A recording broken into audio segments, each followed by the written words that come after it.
Hello, my name is Marcus. I'm the compiler of a collection of therapy quotes entitled Psychoanalytic Self-Awareness Quotes. This is TQ 218. Therapy quote number 218. In the second quarter of the child's first year, the child begins to experience the mother as a whole person, in contrast to the previous state in which the mother is fantasized as split into part objects, specifically into a persecuting and ideal maternal image. Such splitting is due to the infant's inability to acknowledge that the parent they love for gratifying them is the same one as the parent they hate for frustrating them. According to Klein, with growing integration, the infant begins to experience the mother differently, now as a whole object who can safely be loved as a whole person. Reparation encompasses not only reparation of the object, but also self-reparation. Reparation of the self and the object cannot be rigidly distinguished. So this is a major aspect of object relations theory. Melanie Klein theorizes that splitting is a way for the baby to deal with the anxiety of when the mother is sometimes not available. Sometimes the mother's loving, that's great, and the baby has an impression. That's the satisfying representation of the mother. And when she's not around, there's the frustrating representation of the mother. That's temporary. By the age of 3, these impressions come together. The baby integrates the two images to form a representation of the mother as a whole object. That's called whole object relations. And the same thing happens with the self. So reparation of the object and reparation of the self, they go hand in hand. She says they're indistinguishable. Reparation of the self and the object cannot be rigidly distinguished. So it's like you might say, when there's forgiveness, when you forgive somebody, you feel better yourself. You love someone, it means your capacity for love is there. So they're linked, right? So up till now, there have been videos referencing the quote, splitting precludes mourning.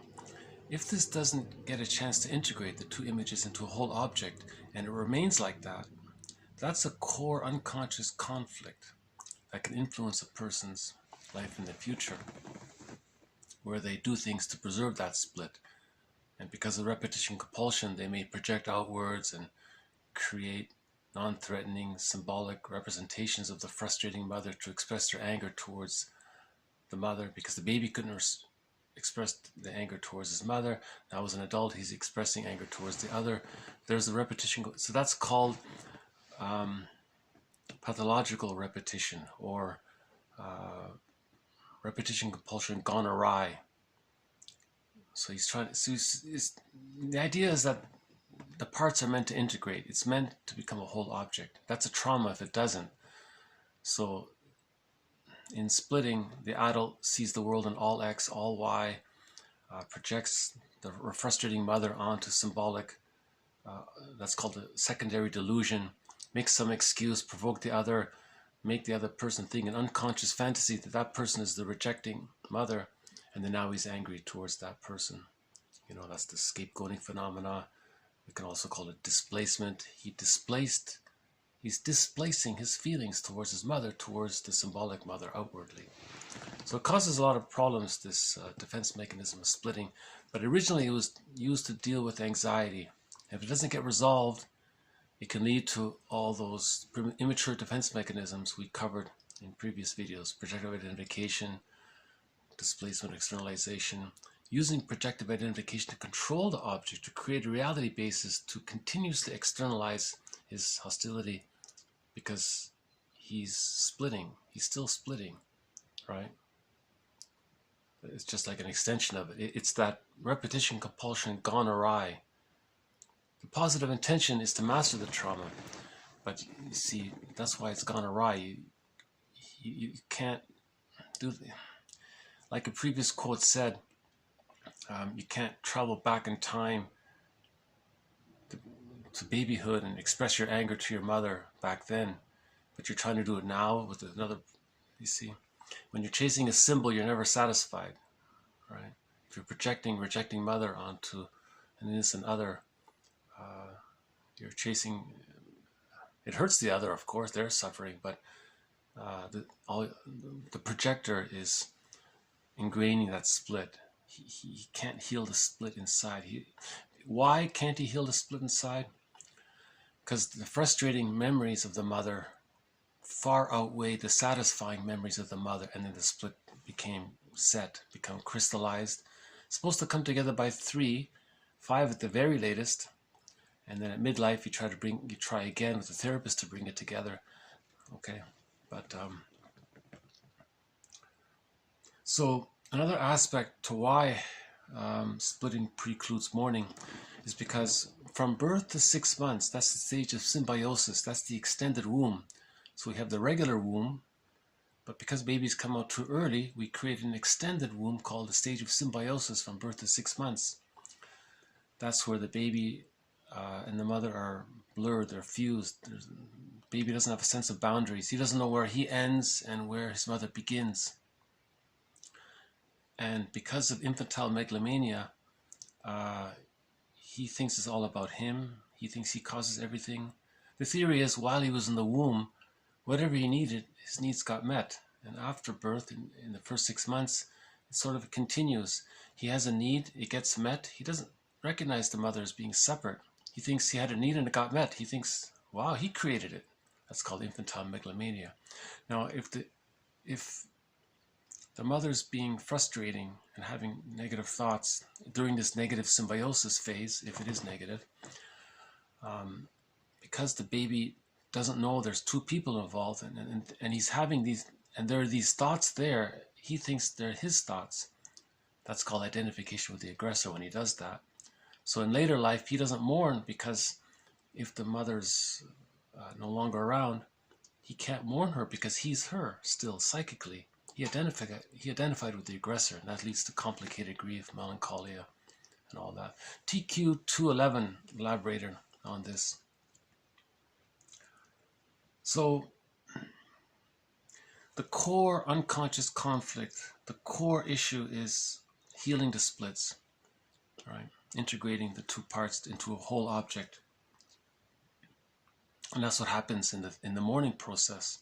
In the mourning process, you're assimilating the loss. That means you're including all aspects of the other. When you're including all aspects of the other and you're mourning the other, the self repairs as well. You see, in 217 we said that as we assimilate a loss, to do that you're acknowledging both sides, the frustrating, so you're integrating the memories, then the self evolves and heals. See, it works together. Right? She said here, reparation of the self and the object cannot be rigidly, distinguished.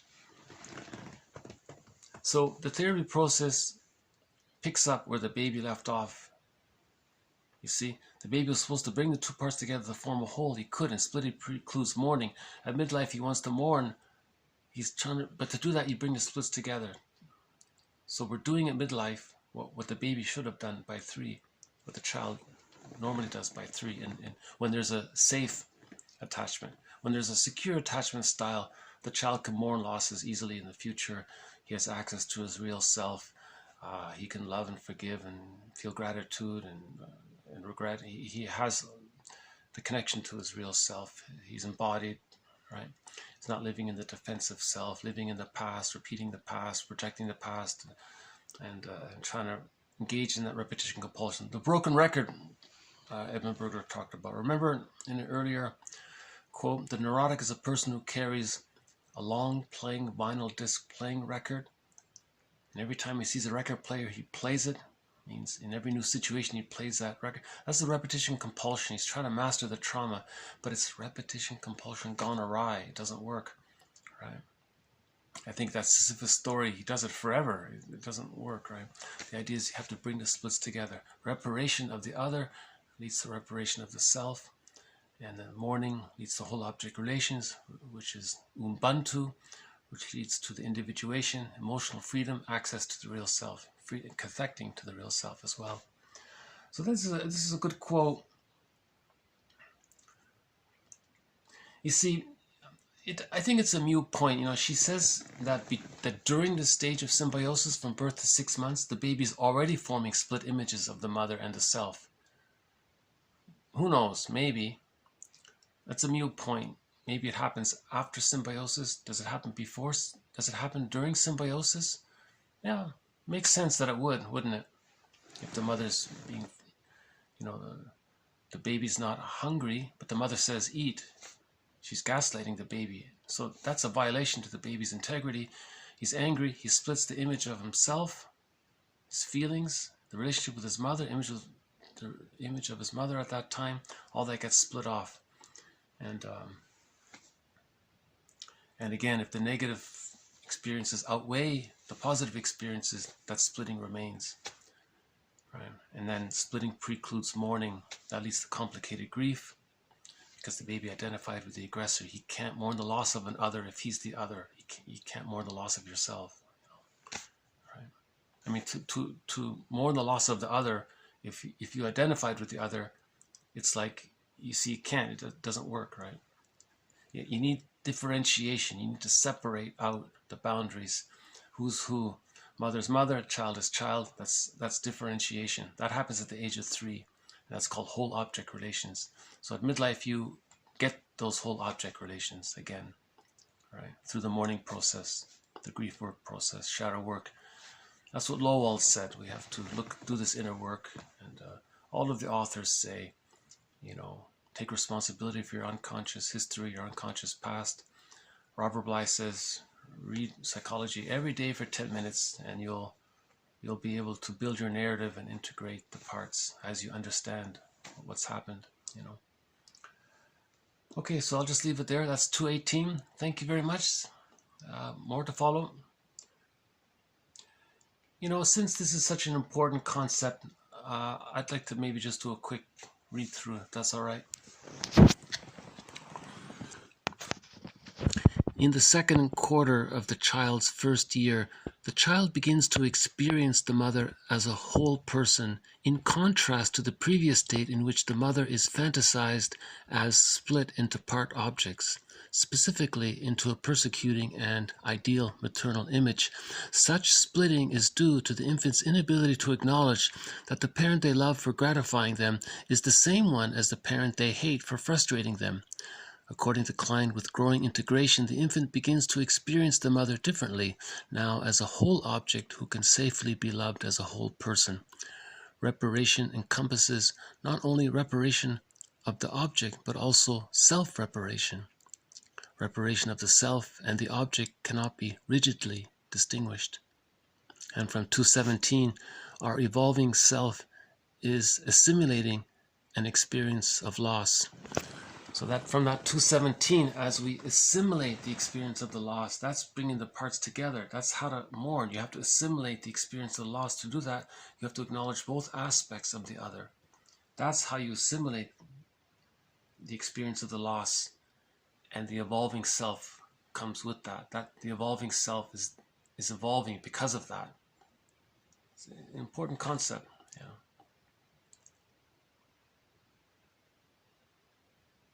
That's why it feels good to.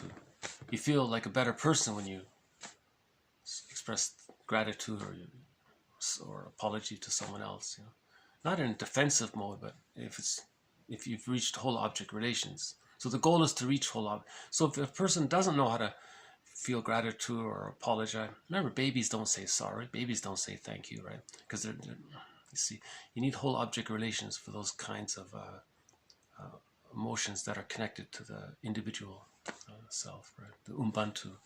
We find our humanness in our humanity, right? So this continues on, this builds on all of the previous quotes up to this point on this defense mechanism of splitting. I think this author did a good job to summarize Klein's concept. I think she pretty much started this idea of the defense mechanism of splitting and how they come together by the age of 3. You see, a lot of these theories, they overlap. Margaret Mahler, object relations theory. You know, Masterson calls his approach developmental object relations theory. You know, see, it's helpful. And then you include Burglar's theory. It fits in if you think about it.